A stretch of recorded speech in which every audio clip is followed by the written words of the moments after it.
I'm back. Thanks to everyone who sent me well wishes for my little vacation. I appreciate that. It was really nice to take some time off. I did miss you all, but yeah, I was a rutabaga. I laid around and I did nothing for a whole week. Well, that's not entirely true. I did some plant chores and I read and I read and I read. Took a little trip to Logies because, you know, that's what you do when you've got a little bit of time. So join me with a tasty beverage of your choice close to hand while we take a look at this month's Hoya Updates Part 1.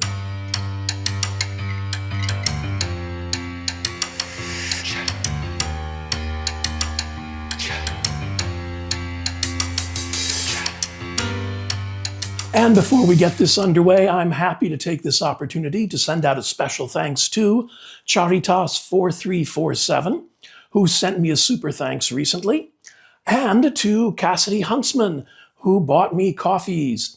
Your support for my channel is very important and goes a long way in helping keep me in Hoya and Dischidia, technology infrastructure, and all the stuff that goes into producing these videos. So thank you very much for your support.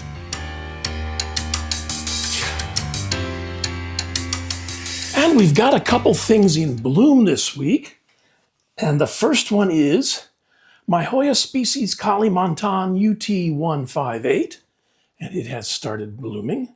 And it's got peduncles here and here and in here. There's 1, 2, 3, 4, 5, 6, 7, 8, 9, 10 peduncles all over this plant that are going to give me blooms like that if I get to the watering tomorrow, which I am going to do. But yeah, this is really pretty. This is part of that whole Finlaysonii, Calistophylla, Clemenciorum complex, and was found on the island of Borneo in Indonesia in the province of Kalimantan. So yeah, this one's going to be very cool in just a few days. I mean, it's cool now, but it's going to be very cool in just a few days with gorgeous blooms. And I'll put some close-ups of those blooms over here. But yeah, this one's really cool.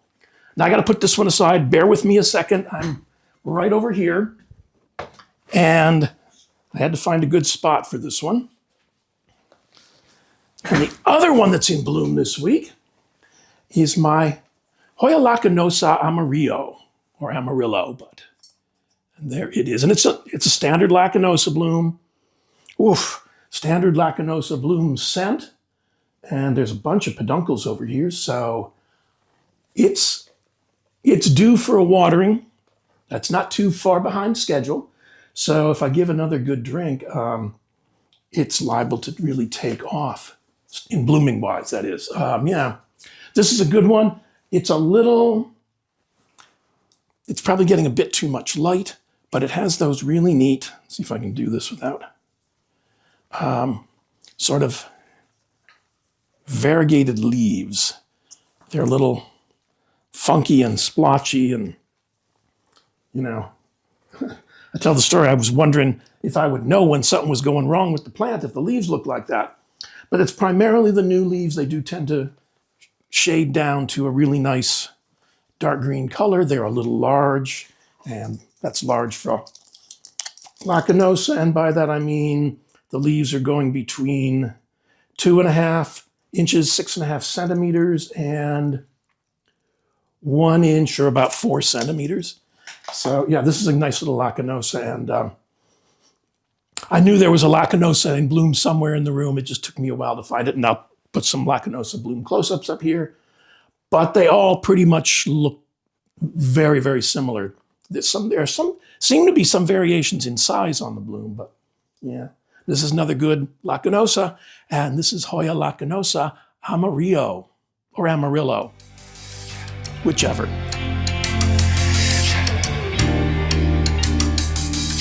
And the first one up today has been here for 4 years, and that's my Hoya wayetii.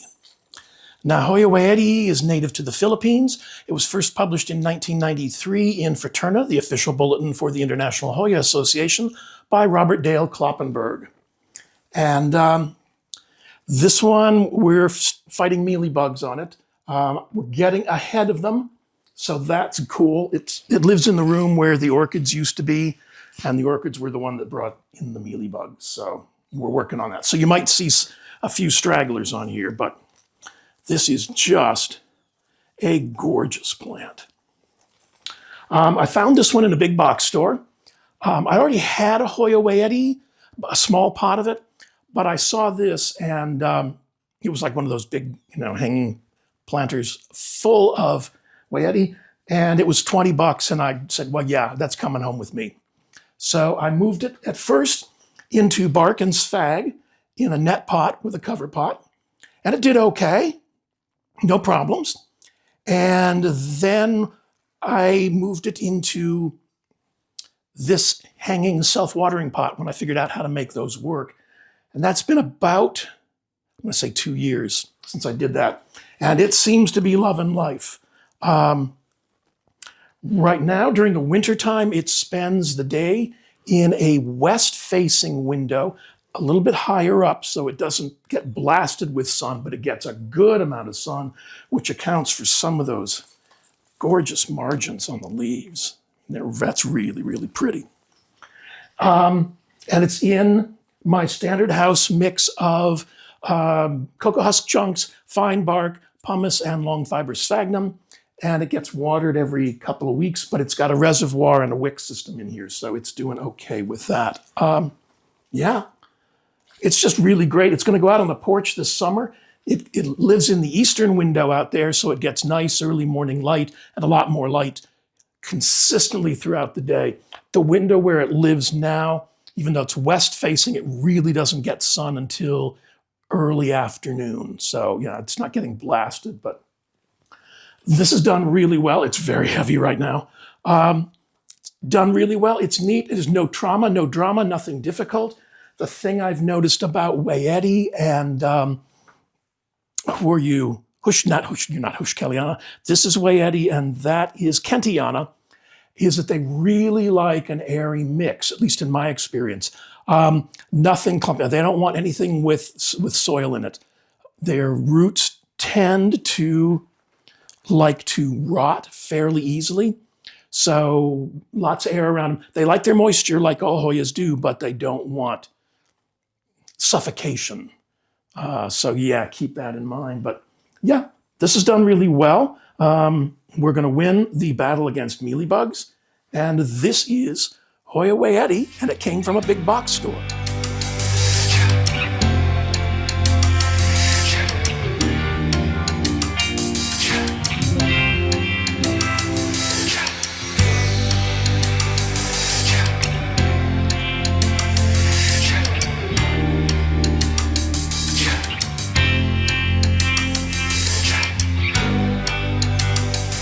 And the next Hoya who's been here for 4 years is my Hoya elliptica.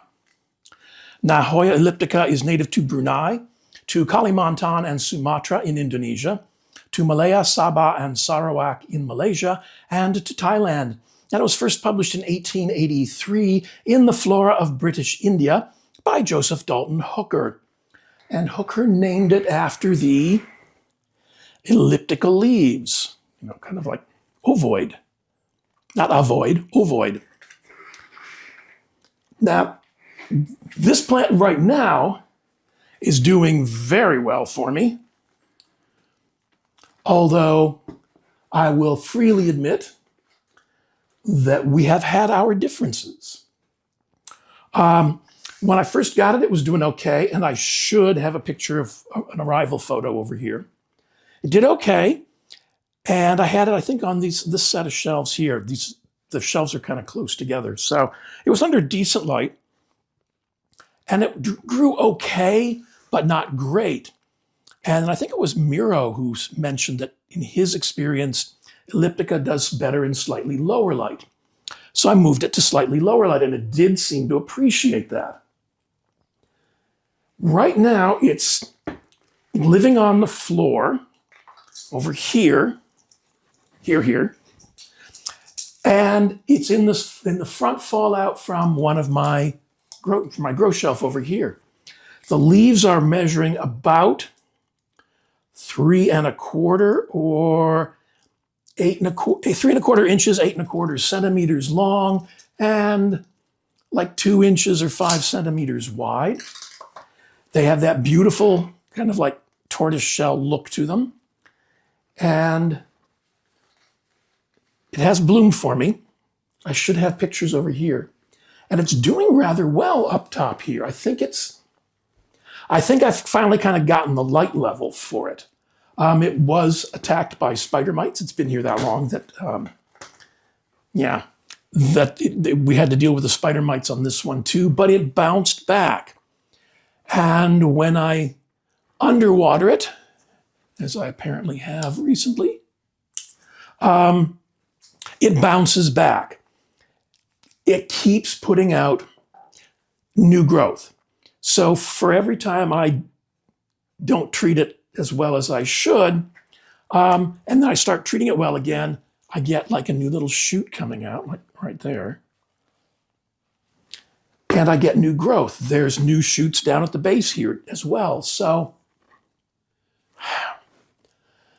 it's one of those Hoyas that seems like it's a little delicate and fragile and, doesn't really like anything you do. But then it keeps bouncing back. So yeah, I'm okay with it. It's pretty. It's growing fairly well for me.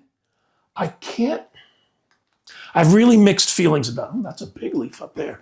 I have mixed feelings about it in that it is a little prissy sometimes. Yeah, that's a 3½ inch or 9 centimeter leaf. It's a little prissy sometimes. Sometimes it's just a bit of but it keeps coming back. So I'm going to keep it around. This one whines a bit. And what can you do? It's really pretty. It's a really nice Hoya. I think I've finally figured out where it likes to live. I might at some point take a cutting and restart it to kind of fill this pot out, because this is all from one single cutting. But, it's not difficult. It just whines. It hasn't thrown a hissy fit and just like up and died on me, but it whines a little bit if it doesn't get what it likes. So my feeling is it wants nice, consistent access to moisture. It doesn't like to dry out and then get moist. It likes it consistently moist. It likes medium light, medium indirect, like, bright indirect, like everybody says, and you don't really know what that means because I don't really know what that means, bright indirect. But take bright indirect and like knock it down a little bit. It doesn't necessarily want to be under grow lights, but it would like to be near them. So perhaps the key for elliptica is moderation in all things. Just keep it on an even keel and it should do fine for you. This one came from the Planted Veteran on Etsy, and this is my Hoya elliptica.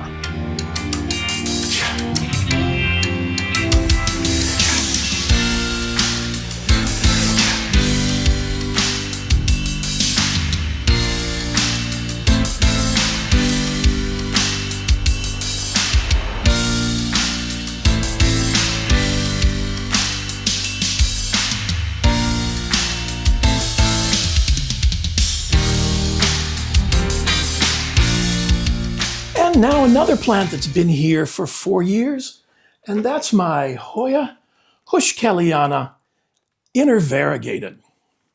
Now, Hoya heuschkeliana is native to the Philippines. It was first published in 1989 in Hoyan by Robert Dale Kloppenberg. And I'm told it comes in 3 different colors of blooms. So there's a pink one, a yellow one, and a red one. And I'm thinking that this one is the red one. This has become one of my favorites. I wasn't sure about it when it first arrived. It's a little pale. At least that's what I thought. It's like, but it has grown on me as it has grown. And once it starts blooming, if you keep ahead of the watering, give it what it needs, because this is a rather large plant at this point with, a pretty good root structure. And it's not bad.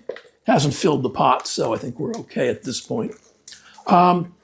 If you keep up with the watering, oh my, made a mess on my desk. If you keep up with the watering, it's going to keep up with the blooming. This one has been blooming in some way for over a year now. Maybe there's only one set of buds on it, like these haven't even opened yet. But there have been blooms on this in one way, shape, or form for over a year. The blooms have that wonderful sort of buttered popcorn scent. And that combined with the lacunosa, the scent in here in the evenings is just phenomenal. This one is, I think, living a little bit too close to the grow lights. There's some sun stressing on there. I'm not really thrilled about it. The sun stressing is really, really bold, and the rest of the plant is kind of like gentle in terms of color. So I may need to find it a different location. But because there's very little chlorophyll in these leaves, I like to make sure it gets plenty of light. So, I'm thinking of reworking this shelf with my Sansi vertical grow light in front, in the middle, across the whole structure. And this may be a good candidate for that, and that it would get light across this side of it and not so much directly from the top. So that's under contemplation. We will see about that. I think that will work well. Oh my, there's 3 other lacunosas in bloom. No wonder it's been smelling like that in here. Anyway, this is done really, really well. I think it's very pretty. And it just looks really nice spilling down the back of the plant shelf. It lives on the bottom shelf back here. So yeah, we're going to figure out a better location for it. But man, this is a pretty one. It is thirsty, but it's kind of a big plant. So yeah, as long as I keep ahead of the watering, we're all good. This one also came from the Planted Veteran on Etsy, and this is my Hoya heuschkeliana variegated.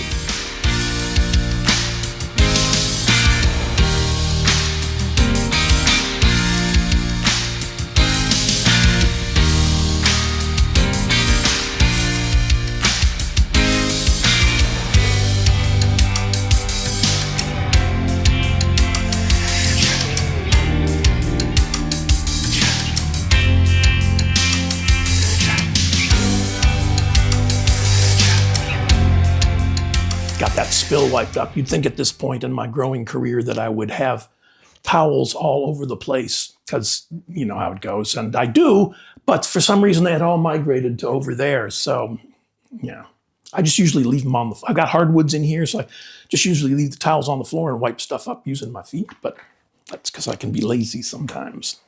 So this next one has been here for 5 years, and this is the Hoya that really taught me how to grow Hoya. And this is my Hoya bella. Now, Hoya bella is native to Assam, specifically Manipur in India, and to Myanmar.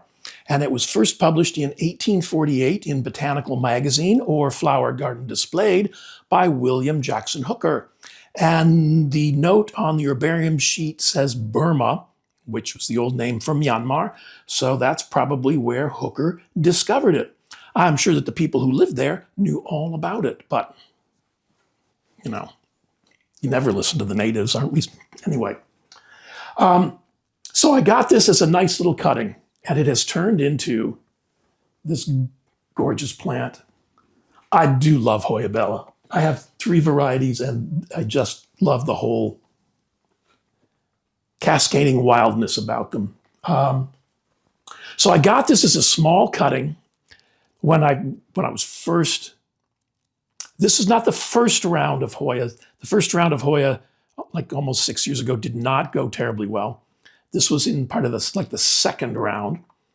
And everything on the internet told me to plant it in cactus soil and put it in a terracotta pot and let them dry out. that Hoyas are succulents and they want to dry out. That's not true. So that's when I learned to ignore that foolishness.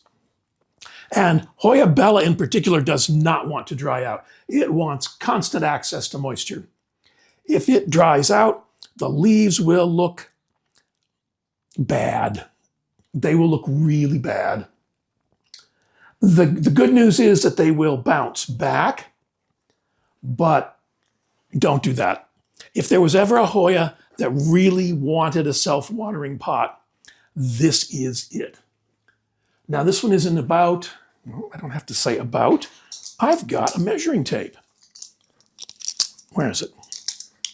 So this is a 6-inch outer diameter, 5-inch inner diameter, which means it is about 15 centimeters outside diameter, self-watering pot, and it is growing in my standard generic pond mixture. Hoya bella does not want bright light, does not want direct light.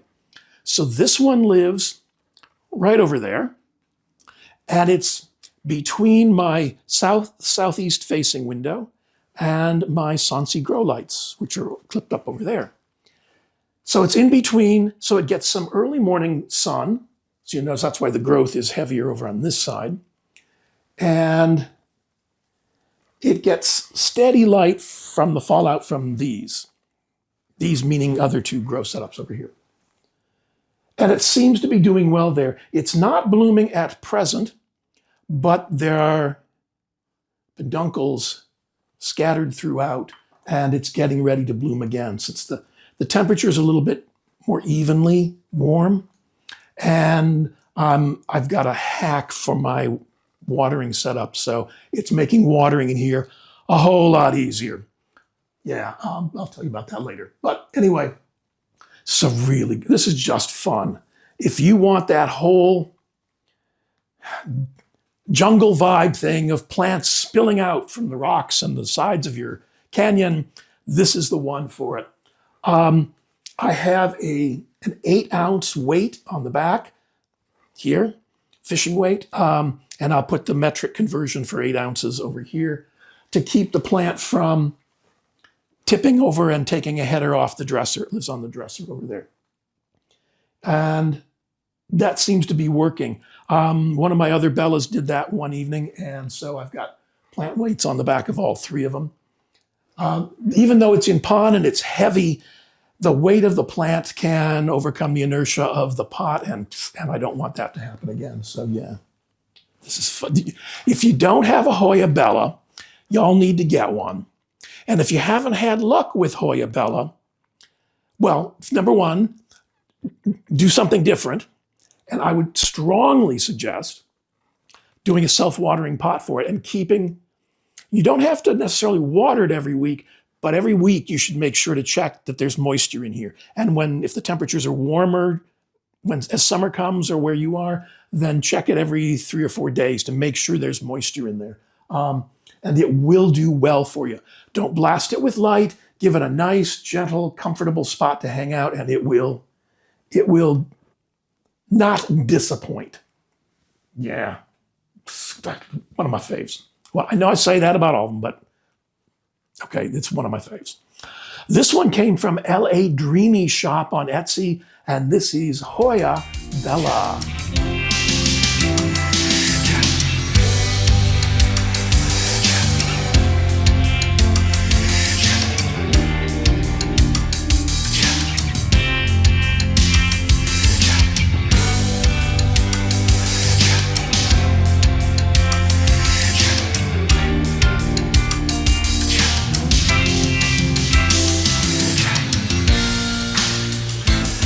And now also here for 5 years or more, I'm not exactly certain on one of them, are a couple of Dischidia.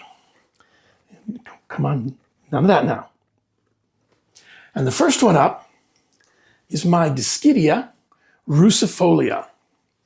Now, Dischidia ruscifolia is also native to the Philippines. It was first published in 1886 in Malaysia by Joseph Duquesne, but then was republished by Odoardo Beccari.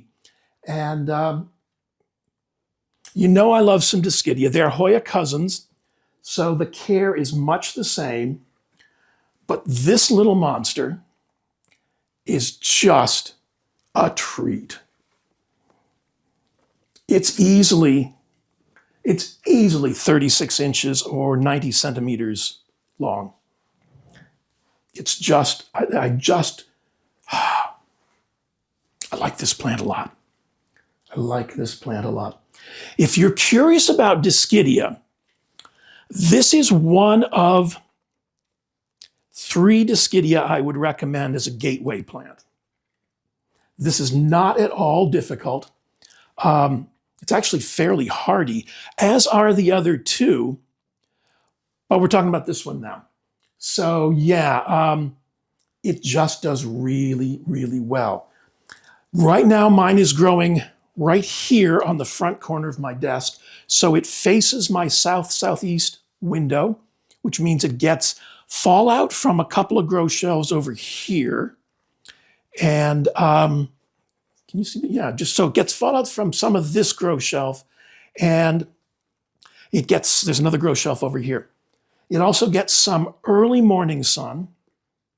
I have it growing in a bark and sphagnum and long fiber, what is that? Cocoa husk, it's probably my standard mix. Cocoa husk chunks, long fiber sphagnum, and fine bark in a self-watering pot with a weight on the back, because when organic mix gets a little on the drier side, it becomes very light and it'll pull this plant over. So we're not doing that anymore. Yeah. This is just beautiful. This is not at all difficult and not at all fussy. It likes moderate light. It likes to be regularly watered. It gets my standard feed, my nutrient solution with every watering. It blooms. I should have pictures of the blooms, and I'll pop those in over here. They're tiny, absolutely tiny. So you're not buying this for the blooms, but you're buying it for those cool heart-shaped leaves. And that's just really, really beautiful. This would do well hanging off a shelf. This would do well in a hanging planter. I don't have a lot of spaces for hanging stuff. I will in the summertime, because a lot of my hanging stuff goes out on the porch, but it has to come back in the winter.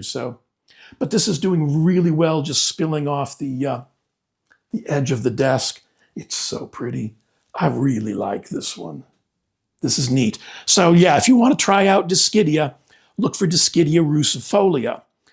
And if this is too boring for you, as if this could be boring, there is, let's see if I can do this without them grabbing onto each other and fighting like kids in the back seat. There is also a variegated variety. And this one is Dischidia ruscifolia, outer variegated. Same stuff applies. This is just a mutation that happens to have variegation on the outside. And occasionally, a crazy vine. There's one down here where, come on, those little leaves just hook on everything. So, yeah, there's one crazy vine that's all white, and there's a couple more. Well, it's like, okay, everything coming off this one vine seems to be all white. So I could probably, I could take cuttings and try and sell it as Dischidia ruscifolia blanco. But those leaves and vines, because they appear to have no chlorophyll whatsoever, are probably more of a drain on the plant than the plant doesn't, it's just demanding resources. It's not contributing. So yeah. This one currently lives, and this was a smaller plant to start with. This one currently lives right over there. It lives next to my Hoya bella. So this side faces the southeast facing window. So it gets a little bit of very early morning sun. It's growing in my standard mix of cocoa husk chunks and fine bark and pumice and long fiber sphagnum. and it needs a drink. So we will address that shortly. But it's a really pretty plant. And I'll put, there'll be close-ups of the leaves over here. This one will bloom. I don't think it has as of yet. I don't see any peduncles, but it's nice. It's very pretty. Again, pretty much same care as the other one. It likes medium light. It wants ready access to moisture. It wants regular access to food. And it's just not difficult, It's not tough. So, yeah, again, if you're thinking about getting into Dischidia, then Dischidia rucifolia is a good gateway. It's usually easy to find. It shouldn't be too terribly expensive. Don't pay a lot for a start of this. You can cut and root this and put it back in to make a more full pot of it. But yeah, these are very cool. I think they're absolutely beautiful. Let's see if I can do this without spilling it. There we go. These came from different vendors. This one I've had so long that I didn't even note down where it came from. This one came from LA Dreamy Shop on Etsy. And these are Dischidia ruscifolia.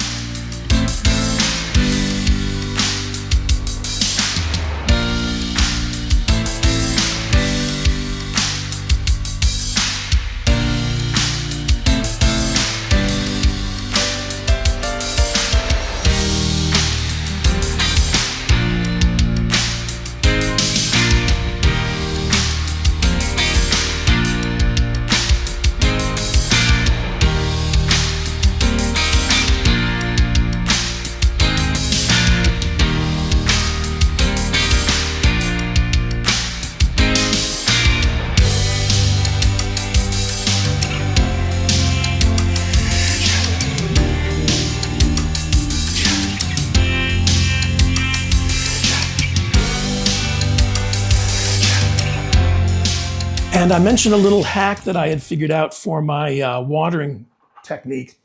And some of you have seen this. I took a 2-gallon or 8-liter pump sprayer, and I got a rolling plant stand. And I had been using the strap that came with this to hold it down so that I now have a pump sprayer on wheels. But the strap wasn't working terribly well, so I got some bungee cords. And this little thing has spaces around the edge. So I bungee corded the bottle to this stand. Took 4 bungee cords to do a really good job on it. But oh my goodness, this has made that's not going anywhere. This is really cool. So yeah, if you're thinking about this, think about this too. It makes life so much easier. And bear in mind that when this is full, 2 gallons is 16 pounds. And that may not seem like a lot, but when you carry it around for a little while, having it on wheels just makes life easier. If you are the manufacturer of this product, think about spreading the base out and putting wheels on it. Make our lives easier. You'll sell those, okay? But yeah, this is my little watering hack thing that I mentioned earlier. So.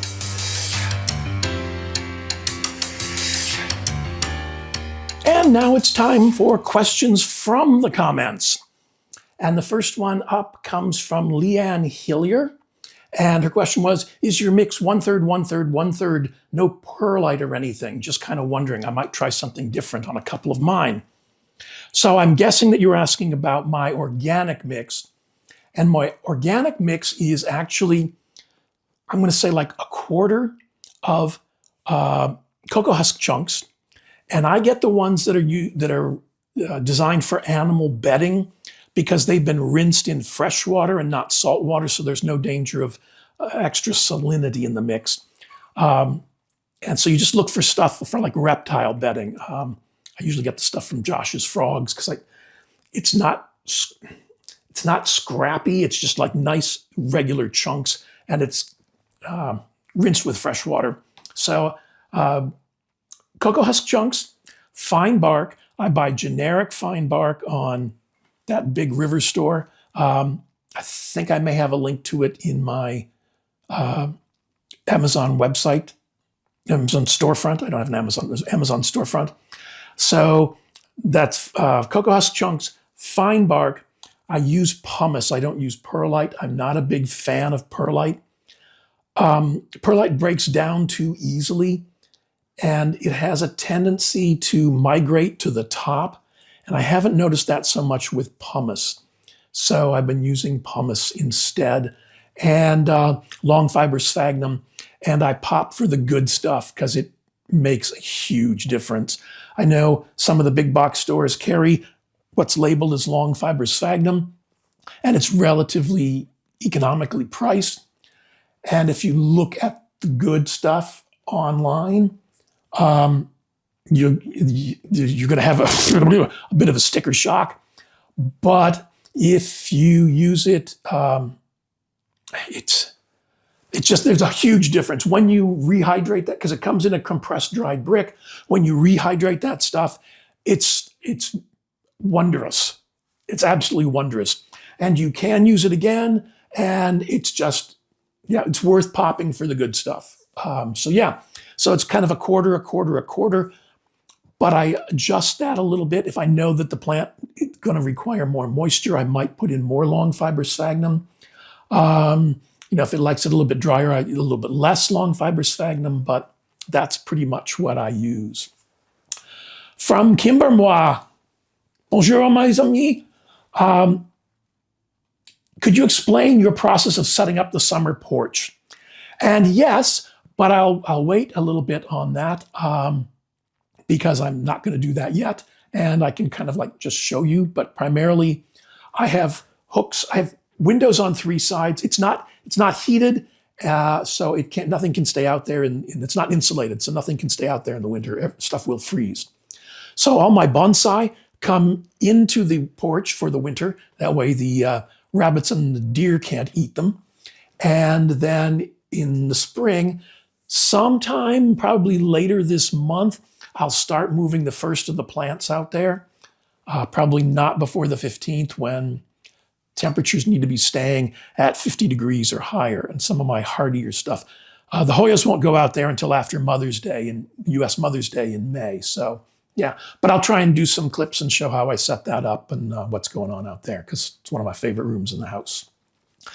And not so much a question, but from Garden Girl, I was talking about Linnaeus's sexual system, and she provided the following information: that Carl von Linné was born the 13th of May, 1707, and died the 10th of January, 1778. And he was a Swedish botanist, physician, geologist, and zoologist who laid the foundation for modern nomenclature in biology and modern systematics, which groups plants and animals. Many of his writings were published in Latin, and so therefore sometimes his name shows up as Carolus Linnaeus.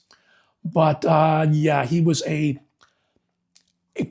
pivotal and foundational botanist and geologist and zoologist. So yeah, that's why we remember him. And she refers to him as the pride of the Swedes. There's a botanical garden named after him in Sweden, and he is on their banknotes. So yeah, big deal, big time. I mean, big deal in a good way. Yes, he is a big deal.